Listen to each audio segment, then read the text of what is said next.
जय हिंद साथियों, स्वागत है आपका उत्तराखंड ज्ञान दर्पण के ऑफिशियल यूट्यूब चैनल पर। मैं राकेश नेगी एक बार पुनः आप सभी लोगों का स्वागत करता हूं। आज हमारी परीक्षा वाणी का जो भाग 6 है वो हमने प्रारंभ किया है। उम्मीद करता हूं आपको ज़रूर इससे लाभ होगा। हमने अधीनस्थ सेवा चयन आयोग का जो ये सिलेबस दिया है, कुछ इस प्रकार से आयोग के परीक्षाओं में प्रश्न रहते हैं। तो पहला प्रश्न है आपकी स्क्रीन पर, ये याद रखिए, गुजड़ू नामक स्थान किस जनपद में है। ये पूछा भी गया है। गुजड़ू को गढ़वाल की बारदोली भी कहा जाता है, ये आपको याद रखना है। ये स्थान 1942 में जब भारत छोड़ो आंदोलन हुआ उस टाइम पे काफ़ी चर्चाओं में रहा। और जो ये गुजड़ू नामक स्थान है वो है आपका कहाँ पे, पौड़ी में। कुमाऊं की बारदोली सल्ट क्षेत्र को कहा था महात्मा गांधी जी ने, ये भी आपको याद रखना है। और सल्ट की घटना 5 सितंबर 1942 को हुई थी। ये स्थान आपके जब भारत छोड़ो आंदोलन चल रहा था उस टाइम पे विशेष लाइट में आए, काफ़ी प्रसिद्ध हुए। अगला प्रश्न है आपका, प्रतापनगर कब बसाया गया था। तो प्रतापनगर की जो स्थापना हुई थी ये याद रखिएगा, ठीक है। ये प्रताप शाह का शासनकाल अगर हम लोग बात करें, प्रताप शाह के शासनकाल के बाद ही प्रतापनगर की स्थापना हुई थी आपके 1877 में, ठीक है। याद रखना 1877 में, ये आपको याद रखना है, ठीक है। प्रतापनगर 1877, कीर्तिनगर आपका 1896 में, ठीक है। ये याद रखना आपको। आपको नरेंद्र नगर की स्थापना बताना है। नरेंद्र नगर की जो स्थापना हुई थी वो कब हुई थी। 3 नगरों को जरूर याद कीजिएगा, ठीक है। इसी प्रकार के प्रश्न आपकी परीक्षाओं में बनने वाले हैं। अगला आपके पास अर्धनारीश्वर का जो मंदिर है ये उत्तराखंड राज्य में कहाँ स्थित है। तो अर्धनारीश्वर का मंदिर उत्तराखंड राज्य में कहाँ स्थित है, इस जगह का नाम दिया है। जनपद रुद्रप्रयाग है। रुद्रप्रयाग के यहाँ पे 3 स्थान दिए हैं, तो ये है आपका गुप्तकाशी में। अगला है आपके पास, राज्य में बाटा घाटा कांड का संबंध किससे। तो बाटा घाटा कांड आप लोग जानते हो कि पहली बार खटीमा कांड हुआ था आपका 1 सितंबर को 1994 की बात है। ये आपका खटीमा कांड हुआ था। 2 सितंबर 1994 को मेरे दोस्तों मसूरी कांड हुआ था।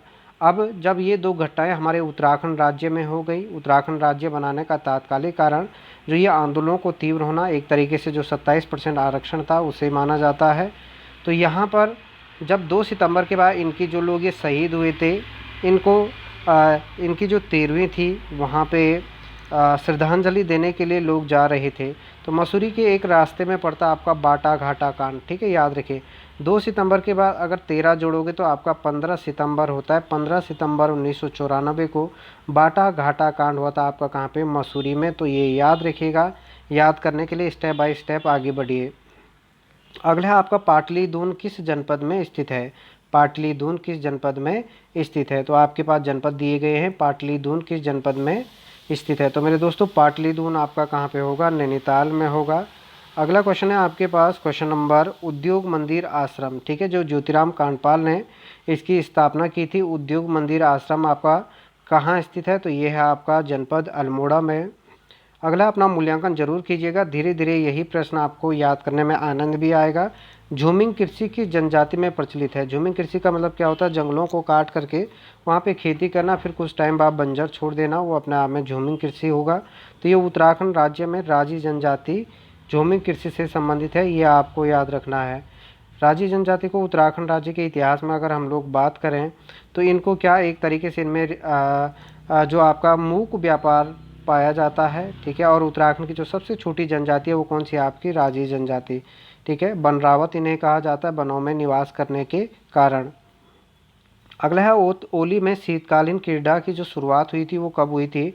ऑप्शन दिए गए हैं मेरे दोस्तों, 1982, 1983, 1993 या 1995, ठीक है। याद रखिए, तो ओली में जो शीतकालीन क्रीड़ा का जो शुभारंभ हुआ था ये आपका 1993 में शुरू हुआ था, ये ध्यान देना है, ठीक है। रोपवे अलग है और ये क्रीड़ा है शीतकालीन, दोनों प्रश्न आपके अलग अलग बनते हैं। प्रश्न नंबर 9 है आपकी स्क्रीन पर, गौरी उड्यार, उड्यार गुफाओं को कहा जाता है। जिन लोगों को पता नहीं है, ऐसी शब्दावली भी कई बार आयोग पूछ देता है। तो गौरी उड्यार, ऑप्शन बागेश्वर, अल्मोड़ा, पौड़ी या टिहरी।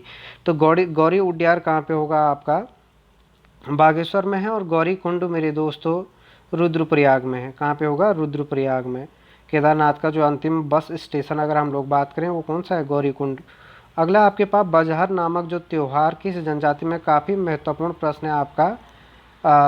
बजहर नामक त्यौहार, प्रधानमंत्री नरेंद्र मोदी ने कोरोना का जब काल चल रहा था तो एक त्यौहार के बलना एक त्यौहार होता है, बलना एक त्यौहार होता है, इसकी काफ़ी प्रशंसा की थी। ये बलना त्यौहार क्या होते हैं, ये अपने आप को घरों में कैद कर लेते हैं 2-3 दिन तक। जिस तरीके से एक तरीके से लॉकडाउन ये इसलिए करते हैं कि पर्यावरण को नुकसान ना पहुँचे, कुछ टाइम प्रकृति को भी आराम मिले। तो ये बजहर और ये बलना जो त्यौहार है ये थारू जनजाति से संबंधित है मेरे दोस्तों, ये याद रखना। उत्तराखंड की सबसे बड़ी जनजाति और तराई की सबसे बड़ी जनजाति कौन सी है आपकी, थारू जनजाति। ठीक है, अगर वीडियो अच्छी लगे तो ज़रूर आप लोग सपोर्ट कीजिए, सहयोग कीजिए, ताकि इसी प्रकार की वीडियो बनाने में दिक्कत भी ना आए। अगर आप लोगों को फ़ायदा होगा तभी बनाने का हमारा जो एक उद्देश्य है वो कामयाब होगा। तो ज़रूर अपना भूमिका निभाइएगा। ठीक है, जो लोग जुड़ रहे हैं चैनल को सब्सक्राइब कीजिए। काफ़ी लोगों ने बहुत कम टाइम में काफ़ी अच्छा सहयोग किया है। तो इसी तरीके से कुछ टाइम बाद डिजिटल बोर्ड के माध्यम से मैं आपके सामने आऊँगा कुछ क्लासों को लेकर के। अगला है झिलमिल गुफा कहाँ किस ज़िले में है। तो झिलमिल गुफा मेरे दोस्तों ये पौड़ी में है। आप लोग जानते हो झिलमिल संरक्षित क्षेत्र आपका हरिद्वार में है। ठीक है, ये ध्यान देना। और झिलमिल ताल आपका कहाँ पे है, चंपावत में। तीनों चीज़ें याद रखिएगा। अगला है आपके पास क्वेश्चन नंबर, राज्य में लंका नामक स्थान। पहले कई बार UBTR ये पूछ चुका है कि राज्य में, उत्तराखंड राज्य में जो लंका नामक स्थान होगा वो कहाँ है आपका, इनमें से कोई नहीं। तो ये कहाँ पे होगा आपका, उत्तरकाशी में। लंका यानी रावण से संबंधित है, तो आपको रावण शिला, तो रावण शिला कहाँ पे स्थित है, ये रुद्रप्रयाग में है। और रावण की तपस्थली वैराज कुंड, ये तीनों प्रश्न आ चुके हैं। वैराज कुंड, तो वैराज कुंड आपका कहाँ पे है, चमोली में। ये आ चुके हैं। ऐसे ही प्रश्न आपके बनेंगे जिस दिन पेपर दे के आओगे। तो उम्मीद करते हैं काफ़ी खुशी आपको होगी अगर आप इन प्रश्नों को याद करोगे। तो अगला है शामशाही बागान। देखिए क्वेश्चन भी आ चुका है, शामशाही बागान का निर्माण किसने करवाया था। तो शामशाही ये याद रखना, ये श्याम शाह के शासनकाल में ही बना था, ये आपको याद रखना है। अगला है राज्य में क्षय रोग संस्थान स्थित है। ठीक है, ठीक है, ये याद रखिए। राज्य में जो क्षय रोग है ये भी आ चुका है, TB सेंटोरियम, ये याद रखिए। तो ये आपका भवाली में है। जिन लोगों को इसकी स्थापना पता नहीं, ये याद रखिए 1912 में इसकी स्थापना हुई थी। ये प्रश्न भी पूर्व परीक्षाओं में पूछा जा चुका है। ठीक है, या अगर आप लोग पुराने पेपर देखोगे तो ज़रूर पता लग जाएगा कि वास्तव में ये पूछे गए हैं या नहीं पूछे गए। अगला आपके पास उत्तराखंड ग्राम्य विकास संस्थान कहाँ स्थित है। तो मेरे दोस्तों ये याद रखिए, उत्तराखंड ग्राम्य विकास संस्थान आपका रुद्रपुर में होगा। कहाँ पे है, रुद्रपुर। क्वेश्चन नंबर 16 है आपके पास, चंद वंश में जहाँ किलेदार रहते थे उन्हें क्या बोला जाता था। देखो जहाँ किलेदार नहीं, एक तरीके से अगर सोमचंद ने कुमाऊँ में चंदवंश की स्थापना की और साथ ही साथ एक किला बना दिया जिसका नाम क्या दिया उन्होंने, राजबूंगा किला। राजबूंगा किला, और इन किले के चारों ओर उसने क्या कर दिया था, 4 किलेदारों की नियुक्ति कर दी, कार्की, बोरा, तड़ागी और चौधरी। इन्हीं को चाराल या चार आल के नाम से जाना जाने लगा। तो इसका जो राइट आंसर होगा वो होगा A व B दोनों, ये आपको याद रखना है। दोनों बोलते हैं चाराल किलेदार थे, और ये चारों के चारों कहाँ के थे, नेपाल से वो लोग लाए थे, क्योंकि कुमाऊँ के लोग उस टाइम पे साथ नहीं दे रहे थे। एटकिंसन द्वारा रची हिमालयन गजेटियर कितने भागों में है। तो हिमालयन डिस्ट्रिक्ट भी ही एटकिंसन की है, और ये बोला जाता है कि पहली बार कार्तिकेयपुर के राजाओं को कत्यूरी शब्द का जो प्रयोग किया था वो किसने किया था, एटकिंसन ने अपनी हिमालयन डिस्ट्रिक्ट किताब में। हिमालयन गजेटियर आपका 14 भागों में बटा हुआ है, ये आपको ध्यान देना है। अगला है आपके पास तिलाड़ी सम्मान पुरस्कार की शुरुआत कब हुई थी। तो तिलाड़ी कांड आप लोग जानते हो, कमेंट में ज़रूर बताइएगा तिलाड़ी कांड कब हुआ था, लेकिन ये तिलाड़ी सम्मान की बात कर रहा है। ठीक है, ये याद रखिए, तिलाड़ी सम्मान कब से दिया जाने लगा उत्तराखंड राज्य में, 2006। राइट आंसर, बिल्कुल सही बात है अगर आपका सही हो रहे। अगला है कत्यूरी काल में राजमिस्त्री को कहते थे। तो कत्यूरी काल में जो हमारे राजमिस्त्री होते थे उन्हें कारिका के नाम से जाना जाता था। अगला क्वेश्चन है आपके पास, उत्तराखंड में कितने जिलों में लघु या मध्य हिमालय क्षेत्र फैला है। यदि हम उत्तराखंड राज्य की बात करें तो उत्तराखंड का मैप कुछ इस प्रकार से है, ये आपको ध्यान देना है। ठीक है, ये मैंने मैप बनाया उत्तराखंड राज्य का। ठीक है, ये उधम सिंह नगर यहाँ पे बना दो, ये चंपावत हो गया, ये बागेश्वर हो गया, ये अल्मोड़ा नैनीताल हो गया, ये हरिद्वार हो गया, ये नैनीताल, ये उत्तरकाशी हो गया, ये देहरादून हो गया। इन दो रेखाओं को मिला के इसकी, तो ये पौड़ी में है। ठीक है, अगर आपका मैप सही बनता है तो आपका पौड़ी सबसे अधिक ज़िलों को टच करेगा। पहला हो गया नैनीताल, दूसरा अल्मोड़ा, तीसरा चमोली, तीसरा ये वाला रेखा नीचे आएगी, बागेश्वर को नहीं करेगा, चौथा ये, पाँचवां ये, छठवां ये और सातवां ये। ठीक है, याद रखें। तो ये ध्यान देना कि जो ये पूछा गया है कि लघु हिमालय, ग्रेट हिमालय उत्तराखंड राज्य के 6 जिलों में क्या करता है, ये जाता है ग्रेट हिमालय। और लघु हिमालय जाएगा आपका 9 जिलों में, 9 जिलों में। और जो ये आपका बाह्य हिमालय है ये जाएगा आपका 7 जिलों में। आपको याद रखना है 6, 9 और 7, इस तरीके से आप लोग याद रखोगे 697, ऊपर से नीचे ये याद रखिएगा। शिवालिक 7 में है और ग्रेट हिमालय 6, क्योंकि ग्रेट हिमालय की विशेषता है कि बर्फ़ से ढकी होती रहती है, ठीक है, इसलिए इन 6 जिलों में क्या है आपके ग्लेशियर भी पाए जाते हैं। तो इसका राइट आंसर क्या होगा, 9 जिले, ठीक है। लघु हिमालय पूछा है बीच वाला। अगला आपके पास उत्तरकाशी में कुष्ठ आश्रम की जो स्थापना की थी वो किस राजा के द्वारा की गई थी। उत्तरकाशी में जो कुष्ठ आश्रम की स्थापना की गई थी वो किया गया था आपका कीर्तिशाह ने, ठीक है, याद रखिए। कीर्तिशाह ने टिहरी घंटाघर का निर्माण किया। आपको कमेंट में बताना है कि इन्होंने टिहरी का घंटाघर का निर्माण कब किया था। बहुत आसान क्वेश्चन है, कमेंट जरूर कीजिएगा, ठीक है। अगला आपके पास टिहरी पर्यटक मूर क्राफ्ट टिहरी किसके शासनकाल में आए। तो जो ये मूर क्राफ्ट हैं, एक तो ये पूछा जाता है कि ये तिब्बत कब गए थे। तो ये आए थे आपके उत्तराखंड में सुदर्शन शाह के शासनकाल में। पूछा इनकी तिब्बत यात्रा हुई थी 1852 में इन्होंने तिब्बत की यात्रा की। लेकिन जो ये सुदर्शन शाह के शासनकाल में आए, ये कब आए थे ये भी आपको कमेंट में बताना है। नहीं आएगा तो ज़रूर कमेंट कीजिएगा, मैं इसका उत्तर ज़रूर दे दूँगा। अगला आपके पास झलताल कहाँ स्थित है। तो झलताल ऑप्शन दिए गए हैं चमोली। तालों को जरूर याद कीजिएगा, चमोली, टिहरी, पौड़ी या पिथौरागढ़। तो झलताल मेरे दोस्तों ये आपका चमोली में है। आगे बढ़ते हैं। Garhwal motor users cooperative transport society की जो स्थापना हुई थी वो कब हुई थी। ऑप्शन आपकी स्क्रीन पर दिए गए हैं, ठीक है, याद रखिए। तो यहाँ पे आपके ऑप्शन दिए गए हैं 1939, 1941, 1958 और 1964। तो राइट आंसर होगा आपका सी 1958 में। अगला क्वेश्चन है आपके पास उत्तराखंड आयुर्वेद विश्वविद्यालय की स्थापना कब हुई थी। तो ये उत्तराखंड आयुर्वेद विश्वविद्यालय की स्थापना कब हुई थी आपकी 22 अक्टूबर 2009।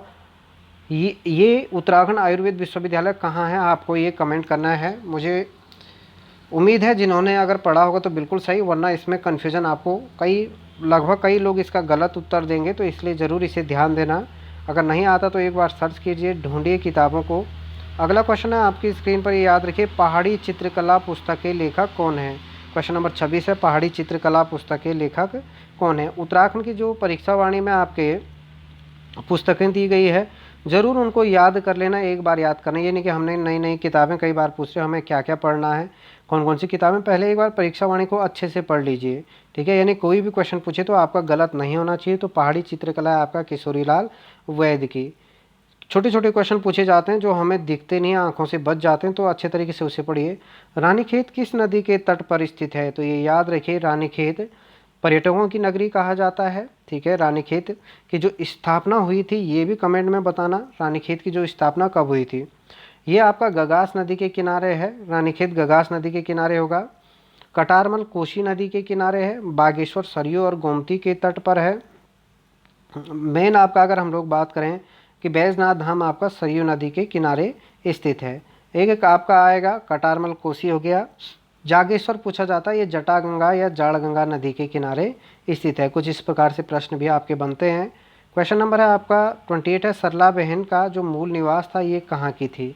सरला बहन मूल रूप से आपकी कहाँ की थी, यह आपका इंग्लैंड की, ठीक है, याद रखिए। काफ़ी भूमिका इन्होंने हमारे भारत की आज़ादी के लिए एक ब्रिटिश होने के बाद भी इन्होंने उत्तराखंड राज्य में अपनी काफ़ी भूमिका निभाई थी, ये याद रखिए।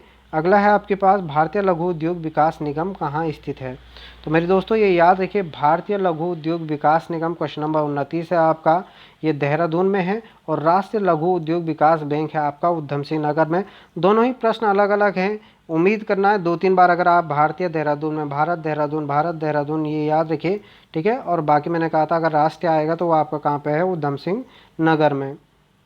रक्षा कृषि शोध संस्थान, ये 2-3 बार प्रश्न पूछा जा चुका है, ठीक है, याद रखिए। रक्षा कृषि शोध संस्थान कहाँ पे है, ये आपका अल्मोड़ा में है, ठीक है, याद रखिए। इसकी स्थापना किसके द्वारा की गई थी, बोसी सेन के द्वारा, ठीक है, बोसी सेन के द्वारा।